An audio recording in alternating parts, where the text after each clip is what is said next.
ನಮಸ್ಕಾರ, ಕೆಸಿಎನ್ ವಾರ್ತೆಗಳಿಗೆ ಸ್ವಾಗತ. ಮೊದಲಿಗೆ ಮುಖ್ಯಾಂಶಗಳು.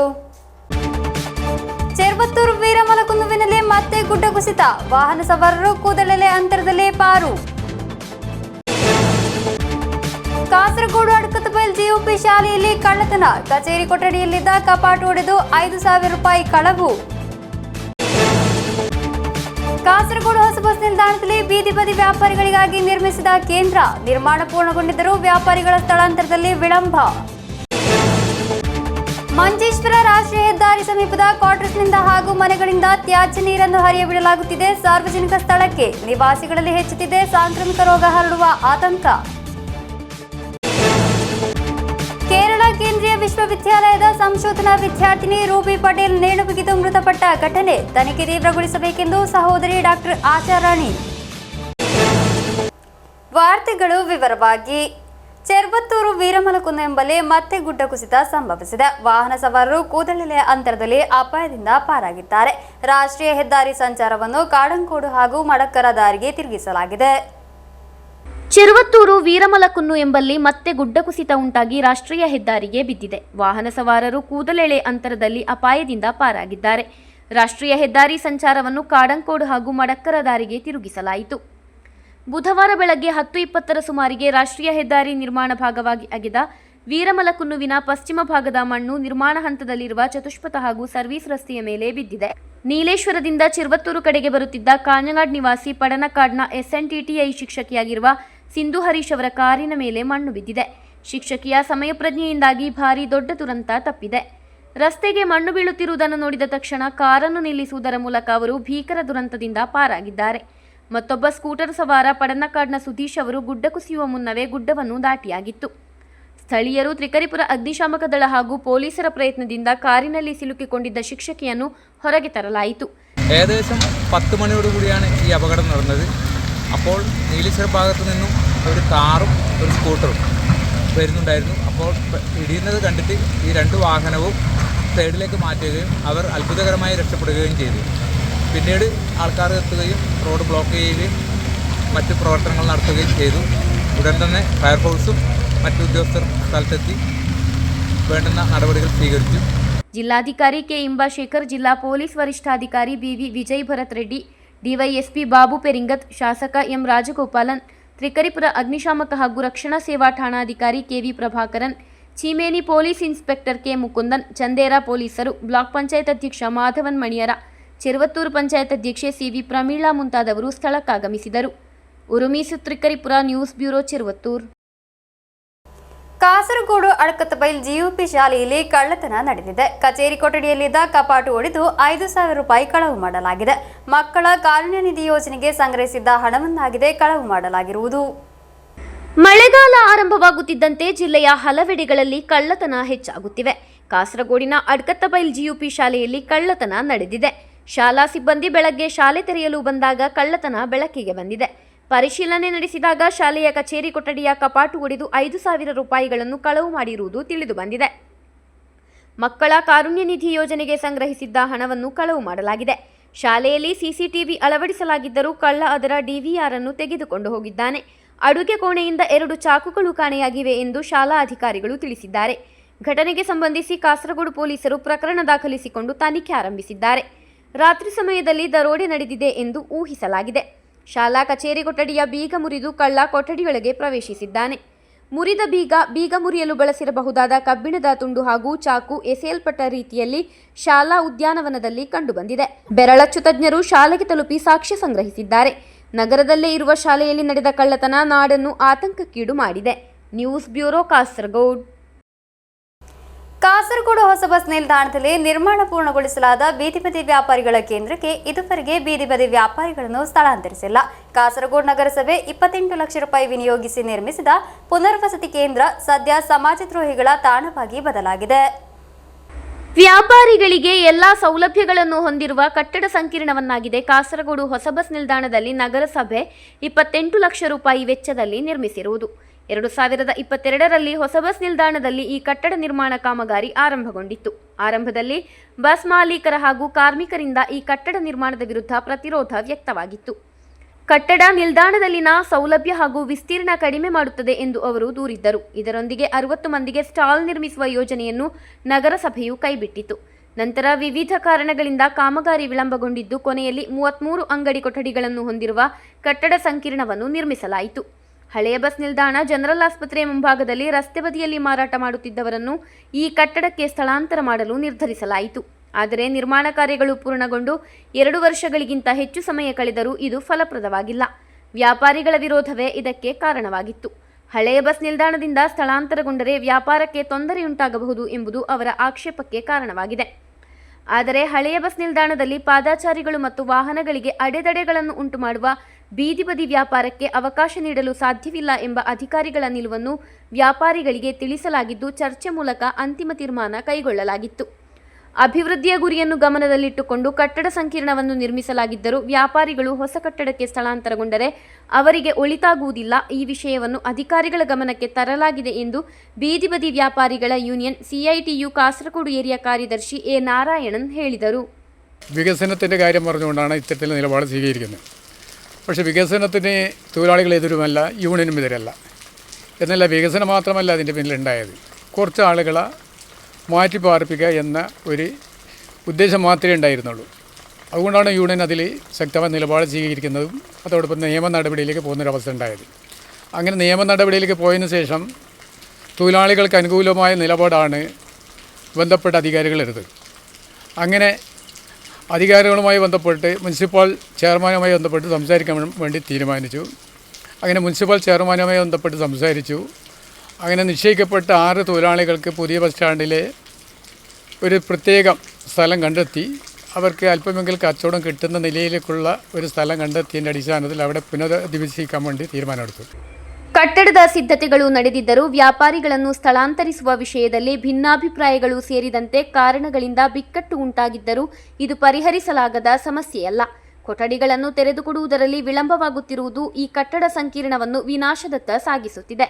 ರಾತ್ರಿ ಸಮಯದಲ್ಲಿ ಇದು ಸಮಾಜಘಾತುಕರು ಜೊತೆ ಸೇರುವ ತಾಣವಾಗಿ ಮಾರ್ಪಟ್ಟಿರುವುದರಿಂದ ನಗರಕ್ಕೆ ಆಗಮಿಸುವವರಿಗೆ ಇದು ಪ್ರಮುಖ ಬೆದರಿಕೆಯಾಗಿ ಬದಲಾಗುತ್ತಿದೆ. News bureau, Kasaragod. ಮಂಜೇಶ್ವರ ರಾಷ್ಟ್ರೀಯ ಹೆದ್ದಾರಿಯ ಸಮೀಪದ ಕ್ವಾರ್ಟರ್ಸ್ನಿಂದ ಹಾಗೂ ಕುನ್ನಿಲ್ ಜುಮ್ಮಾ ಮಸೀದಿ ಪರಿಸರದಲ್ಲಿರುವ ಮನೆಗಳಿಂದ ಹಾಗೂ KJM ರಸ್ತೆ, ಕುನ್ನಿಲ್ ಸ್ಕೂಲ್ ರಸ್ತೆ ಮತ್ತು ಬಡಾಜಿ ಚೌಕಿಯಲ್ಲಿರುವ ಕ್ವಾರ್ಟರ್ಸ್ನ ಅಡುಗೆ ಮನೆಗಳಿಂದ ಕೊಳಚೆ ನೀರು, ಶೌಚಾಲಯದ ತ್ಯಾಜ್ಯ ನೀರುಗಳನ್ನು ನೇರವಾಗಿ ಸಾರ್ವಜನಿಕ ಸ್ಥಳಕ್ಕೆ ಹರಿಯಬಿಡಲಾಗುತ್ತಿದೆ. ಈ ದೃಶ್ಯಗಳು ನಿವಾಸಿಗಳಲ್ಲಿ ಸಾಂಕ್ರಾಮಿಕ ರೋಗ ಹರಡುವ ಆತಂಕವನ್ನು ಸೃಷ್ಟಿಸುತ್ತಿದೆ. ಮಂಜೇಶ್ವರ ರಾಷ್ಟ್ರೀಯ ಹೆದ್ದಾರಿ ಸಮೀಪದ ಕ್ವಾರ್ಟರ್ಸ್, ಕುನ್ನಿಲ್ ಜುಮ್ಮಾ ಮಸೀದಿ ಪರಿಸರದ ಮನೆಗಳು ಹಾಗೂ KJM ರಸ್ತೆ, ಕುನ್ನಿಲ್ ಸ್ಕೂಲ್ ರಸ್ತೆ ಮತ್ತು ಬಡಾಜಿ ಚೌಕಿಯಲ್ಲಿರುವ ಕ್ವಾರ್ಟರ್ಸ್ನ ಅಡುಗೆ ಮನೆಗಳಿಂದ ಕೊಳಚೆ ನೀರು ಹಾಗೂ ಶೌಚಾಲಯದ ತ್ಯಾಜ್ಯ ನೀರುಗಳು ನೇರವಾಗಿ ಸಾರ್ವಜನಿಕ ಸ್ಥಳಕ್ಕೆ ಹರಿಯುತ್ತಿರುವ ದೃಶ್ಯಗಳು ನಿವಾಸಿಗಳಲ್ಲಿ ಆತಂಕ ಸೃಷ್ಟಿಸುತ್ತಿದೆ. ಮನೆಗಳ ಸಮೀಪದಲ್ಲಿ ಕೊಳಚೆ ನೀರು ಕಾಲುವೆಗಳಲ್ಲಿ ಹಾಗೂ ರಸ್ತೆಗಳಲ್ಲಿ ಹರಿಯುವುದರಿಂದ ದುರ್ವಾಸನೆ ಉಂಟಾಗುತ್ತಿದೆ ಹಾಗೂ ಮಣ್ಣು ನೀರು ಕಲುಷಿತಗೊಳ್ಳುತ್ತಿದೆ. ಮಳೆಗಾಲದಲ್ಲಿಯೂ ಇದೇ ಪರಿಸ್ಥಿತಿ ಮುಂದುವರೆದರೆ ಗಂಭೀರ ಆರೋಗ್ಯ ಸಮಸ್ಯೆಗಳು ಹಾಗೂ ರೋಗಗಳ ಹರಡುವಿಕೆಗೆ ಕಾರಣವಾಗುತ್ತದೆ ಎಂದು ಸ್ಥಳೀಯರು ಮುನ್ನೆಚ್ಚರಿಕೆ ನೀಡಿದ್ದಾರೆ. ಮಕ್ಕಳು ಮತ್ತು ವಯಸ್ಕರು ಪ್ರತಿದಿನ ಈ ಮಾರ್ಗದ ಮೂಲಕ ಪ್ರಯಾಣಿಸುತ್ತಿದ್ದು ರೋಗಗಳು ಹರಡುವ ಸಾಧ್ಯತೆ ಹೆಚ್ಚಿದೆ ಎಂದು ಸ್ಥಳೀಯರು ಹೇಳುತ್ತಾರೆ. ಇಂತಹ ಚಟುವಟಿಕೆಗಳು ದೊಡ್ಡ ಮಟ್ಟದ ಆರೋಗ್ಯ ಸಮಸ್ಯೆಗಳಿಗೆ ಎಡೆ ಮಾಡಿಕೊಡಲಿದೆ. ಅಧಿಕಾರಿಗಳು ತಕ್ಷಣ ಮಧ್ಯಪ್ರವೇಶಿಸಿ ಸ್ಥಳ ಪರಿಶೀಲನೆ ನಡೆಸಿ ಕ್ರಮ ಕೈಗೊಳ್ಳಬೇಕೆಂದು ಸ್ಥಳೀಯರು ಆಗ್ರಹಿಸುತ್ತಿದ್ದಾರೆ.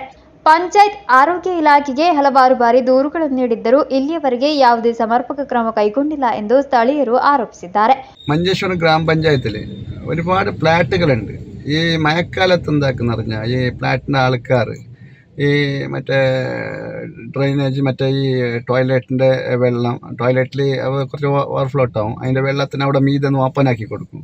എല്ലാം ഹാൻഡ് വാഷ് ആക്കിയത് ബാക്കി വെള്ളമെല്ലാം ഉണ്ടല്ലോ, അതെല്ലാം അവർ ചെറിയ കുണ്ടെടുത്തിട്ട് വെക്കും. അത് മഴക്കാലം ആകുമ്പോൾ അതിന് ഓപ്പൺ ആക്കി ഓരോ ഫ്ലാറ്റിൻ്റെ ഭാഗത്ത് ചെറിയ തോടെല്ലാം ഇരിക്കും, അതിലേക്ക് കണക്ഷൻ ആക്കിയിട്ട് അവർ കൊടുക്കും. ഇത് നടന്നു പോകുന്നവർക്ക്, ഇത് റോഡിലേക്കാണ് വരുന്നത്, അത് നടന്നു പോകുന്നവർക്ക് വലിയ ബുദ്ധിമുട്ടാണ്. അപ്പോൾ നടന്നു പോകുന്നവർക്ക്, കുട്ടികളെല്ലാം സ്കൂളിലേക്ക് പോകുന്നവർക്ക് ഈ വെള്ളം ചവിട്ടി പോകുമ്പോൾ കാലിൻ്റെ അലർജി ഇങ്ങനെല്ലാം ഉണ്ടാവും. ഇതിലൊക്കെ നടപടി എടുക്കേണ്ടത് പഞ്ചായത്തായിട്ടിരിക്കുന്നു. എല്ലാ വാർഡിലും, ആ വാർഡ് ഈ വാർഡല്ല, ഫ്ലാറ്റ് ഏടെല്ലാം ഉണ്ട്, ആടെല്ലാം ഈ പ്രശ്നമാണ് ഉള്ളത്. അപ്പോൾ ആയതുകൊണ്ട് ഇതിലൊക്കെ ബന്ധപ്പെട്ട പഞ്ചായത്തിൻ്റെ അധികൃതരും അതുപോലെ ഇതിലൊക്കെ ബന്ധപ്പെട്ട ഓഫീസർമാരും ഇതിലൊക്കെ ഒരു നടപടി ഉണ്ടാകണമെന്നാണ് നമ്മൾ ಆಗ್ರಹಿക്കുന്നത്. ಸ್ವಯಂ ಸೇವಾ ಸಂಸ್ಥೆಗಳು, ಸಾಮಾಜಿಕ ಕಾರ್ಯಕರ್ತರು ಈ ವಿಷಯದಲ್ಲಿ ಮಧ್ಯಪ್ರವೇಶಿಸಬೇಕು ಎಂದು ಮುಂದೆ ಬಂದಿದ್ದಾರೆ. Abdul Rahman Udyavara, news bureau, Manjeshwar. ಕೇರಳ ಕೇಂದ್ರೀಯ ವಿಶ್ವವಿದ್ಯಾಲಯ ಪೆರಿಯಾದ ಹಿಂದಿ ಸಂಶೋಧನಾ ವಿದ್ಯಾರ್ಥಿನಿ ಒಡಿಶಾ ನಿವಾಸಿ ರೂಬಿ ಪಟೇಲ್ ಹಾಸ್ಟೆಲ್ನ ಸ್ನಾನಗೃಹದಲ್ಲಿ ನೇಣು ಬಿಗಿದು ಮೃತಪಟ್ಟ ಸ್ಥಿತಿಯಲ್ಲಿ ಪತ್ತೆಯಾದ ಘಟನೆ ತನಿಖೆಯನ್ನು ತೀವ್ರಗೊಳಿಸಬೇಕೆಂದು ಸಹೋದರಿ ಡಾಕ್ಟರ್ ಆಶಾರಾಣಿ ಸುದ್ದಿಗೋಷ್ಠಿಯಲ್ಲಿ ಆಗ್ರಹಿಸಿದರು. ಕೇರಳ ಕೇಂದ್ರೀಯ ವಿಶ್ವವಿದ್ಯಾಲಯ ಪೆರಿಯದ ಹಿಂದಿ ವಿಭಾಗದ ಸಂಶೋಧನಾ ವಿದ್ಯಾರ್ಥಿನಿ ಒಡಿಶಾ ನಿವಾಸಿ ರೂಬಿ ಪಟೇಲ್ ವಿಶ್ವವಿದ್ಯಾನಿಲಯದ ಹಾಸ್ಟೆಲ್ನ ಸ್ನಾನಗೃಹದಲ್ಲಿ ನೇಣು ಬಿಗಿದ ಸ್ಥಿತಿಯಲ್ಲಿ ಪತ್ತೆಯಾದ ಘಟನೆಯ ಬಗ್ಗೆ ತ್ವರಿತ ತನಿಖೆ ನಡೆಸಬೇಕೆಂದು ಅವರ ಸಹೋದರಿ ಡಾಕ್ಟರ್ ಆಶಾರಾಣಿ ಒತ್ತಾಯಿಸಿದ್ದಾರೆ.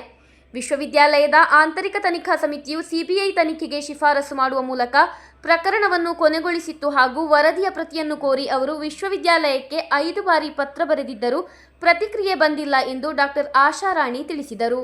I requested to do the internal investigation of the to know the sole reason behind this extreme step taken by my sister.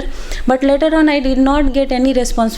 Around 5 times I have sent mail, but I didn't get any response. Even at least they would have replied me like they cannot share the report with me for some so and so reason. Nothing. I didn't get reply.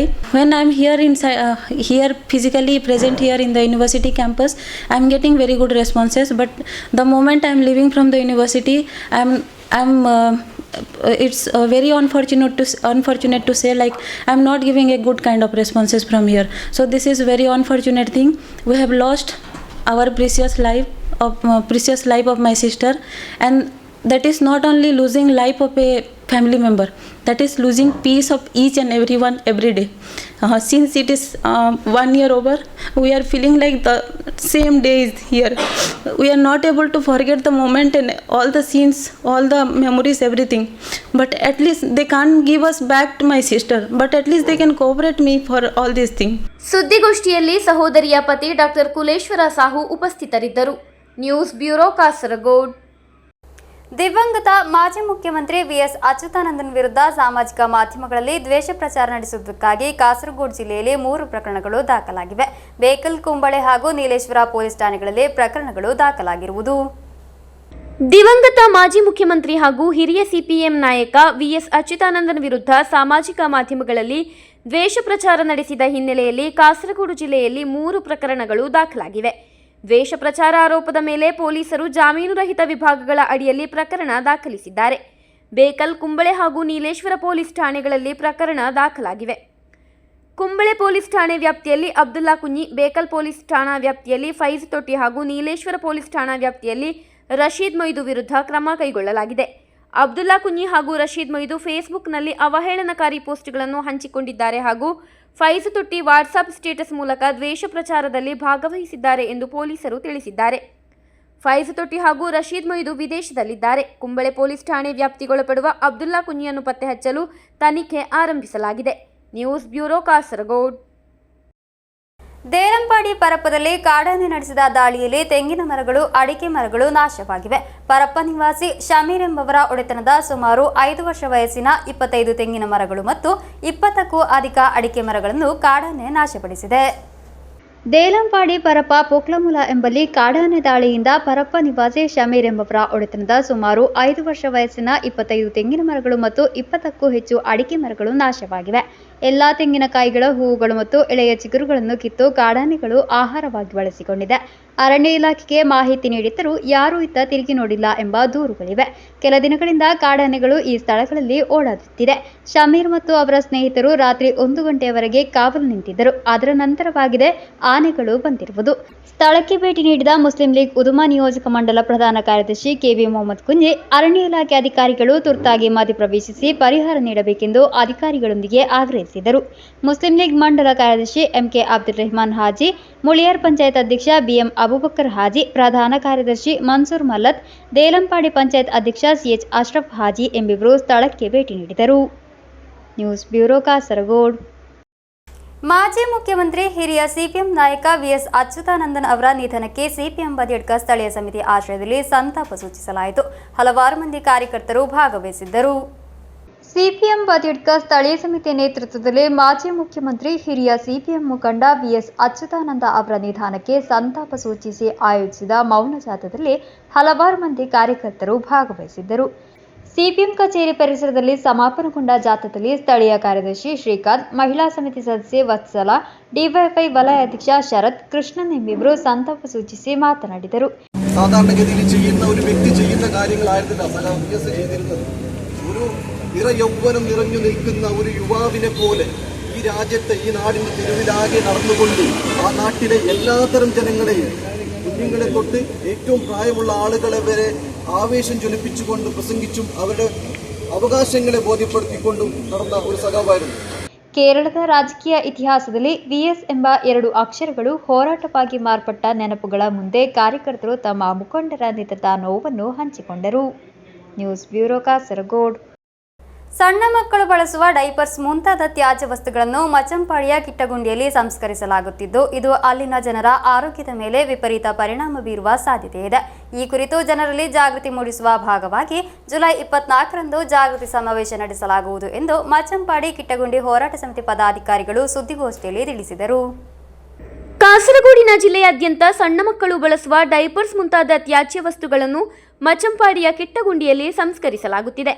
ಇದು ಎಂಡೋಸಲ್ಫಾನ್ಗಿಂತಲೂ ಮಾರಕ ಪರಿಣಾಮ ತಂದೊಡ್ಡುವ ಸಾಧ್ಯತೆ ಇದೆ. ಈ ಕುರಿತು ಜನರಲ್ಲಿ ಜಾಗೃತಿ ಮೂಡಿಸಲು 24ರಂದು ಜಾಗೃತಿ ಸಮಾವೇಶ ನಡೆಸಲಾಗುವುದು ಹಾಗೂ ಮಾಲಿನ್ಯ ವಿರೋಧಿ ಆಂದೋಲನದಲ್ಲಿ ಜಮಾಅತ್ ನಿವಾಸಿಗಳೆಲ್ಲರೂ ಭಾಗವಹಿಸಬೇಕೆಂದು ಕಿಟ್ಟಗುಂಡಿ ಹೋರಾಟ ಸಮಿತಿ പദാധികാരിಗಳು ತಿಳಿಸಿದರು.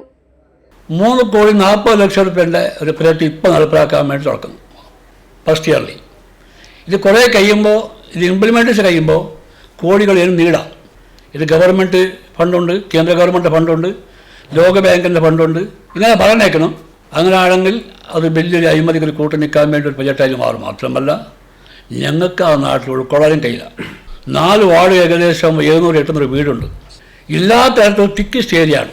അത് കണ്ടിട്ടാണ് അങ്ങോട്ടേക്ക് കൊണ്ട് ഇറക്കുന്ന സ്ഥലത്ത് ഇവിടെ എവിടേക്കുള്ളത് ഗ്രാമപഞ്ചായത്തിലുള്ളത് 1 ഏക്കർ 50 സെൻറ്റ് സ്ഥലമാണ്. ഈ ജെൻഡ് പർപ്പസ് ചെയ്യണമെങ്കിൽ ചുരുങ്ങിയത് 5 ഏക്കർ സ്ഥലം വേണം. ചുറ്റുഭാഗത്തുള്ള എല്ലാ സ്ഥലവും പ്രൈവറ്റാണ്. തൊട്ട് പള്ളക്ക് വഴി കുടിക്കുന്ന സോഴ്സുള്ള ഒരു പയമുണ്ട്, ഏകദേശം 100 മീറ്ററിനിടയിൽ. രഹസ്യമായ പ്ലാന് ഇവിടുന്ന് കിട്ടുന്ന വേസ്റ്റ് വെള്ളം അണ്ടർഗ്രൗണ്ട് ഉപയോഗിക്കാൻ ആ റിവറിന് വിടാൻ വേണ്ടിയുള്ള പറഞ്ഞേക്കുന്നു. ഇതൊക്കെ ഉള്ളൊരു വലിയൊരു വിപത്താണ് ഞങ്ങൾക്ക് വരാൻ പോകുന്നത്. അതുകൊണ്ട് ആ ആക്ഷൻ സമിതി അടുത്ത വെള്ളിയാഴ്ച 4 മണിക്ക് ആ നാട്ടിൽ കൺവെൻഷൻ വിളിച്ചിരിക്കുകയാണ്. ಸುದ್ದಿಗೋಷ್ಠಿಯಲ್ಲಿ ಪಿಎಚ್ ಅಬ್ದುಲ್ ಹಮೀದ್, ರಜಾಕ್ ಕಿಟ್ಟಗುಂಡಿ, ಖಲೀಲ್ ಬಜಲ್, ಆರಿಫ್ ಮಚ್ಚಂಪಾಡಿ, ರಹೀಂ ಪುಚ್ಚತ್ತಬೈಲ್, ಹಮೀದ್ ಚೌಕಿ, ಸಿದ್ದಿಕ್ ಚೌಕಿ, ಮುಹಮ್ಮದ್ ಪುಚ್ಚತ್ತಬೈಲ್ ಮುಂತಾದವರು ಉಪಸ್ಥಿತರಿದ್ದರು. News bureau Kasaragod.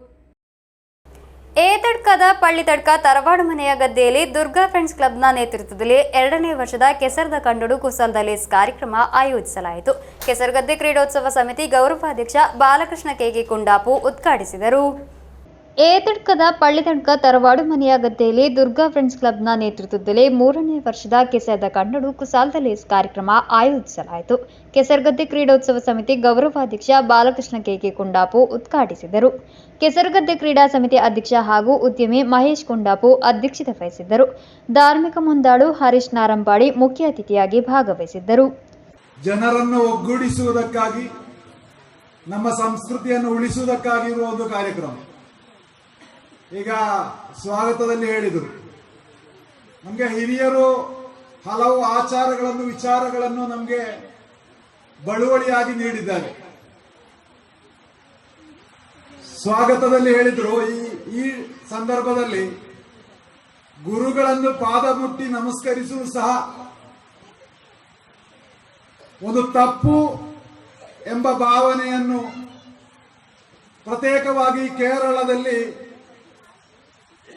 ಜನರಲ್ಲಿ ಮೂಡಿಸುವಂತ, ಇಲ್ಲಿನ ಸಂಸ್ಕೃತಿಯನ್ನು, ಆ ಸಂಸ್ಕಾರವನ್ನು ಇಲ್ಲದಾಗಿಸುವಂತ ಒಂದು ಪ್ರಯತ್ನ ನಡೆಯುವ ಈ ಸಂದರ್ಭದಲ್ಲಿ ಕೆಸರುಗದ್ದೆಯಲ್ಲಿ ಈ ಕಾರ್ಯಕ್ರಮ ನಡೀತಾ ಇದೆ.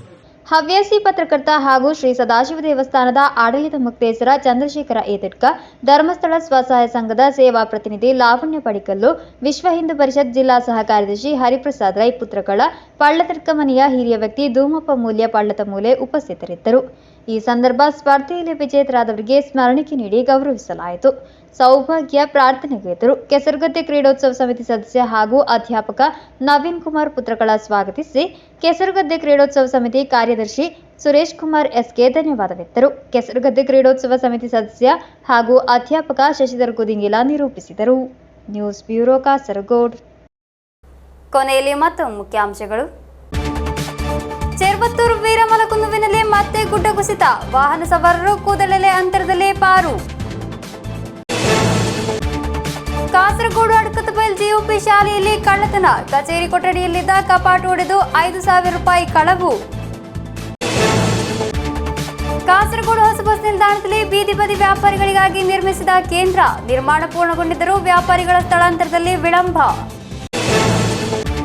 ಮಂಜೇಶ್ವರ ರಾಷ್ಟ್ರೀಯ ಹೆದ್ದಾರಿ ಸಮೀಪದ ಕ್ವಾರ್ಟರ್ಸ್ನಿಂದ ಹಾಗೂ ಮನೆಗಳಿಂದ ತ್ಯಾಜ್ಯ ನೀರನ್ನು ಹರಿಯಬಿಡಲಾಗುತ್ತಿದೆ. ಸಾರ್ವಜನಿಕ ಸ್ಥಳಕ್ಕೆ ನಿವಾಸಿಗಳಲ್ಲಿ ಹೆಚ್ಚುತ್ತಿದೆ ಸಾಂಕ್ರಾಮಿಕ ರೋಗ ಹರಡುವ ಆತಂಕ.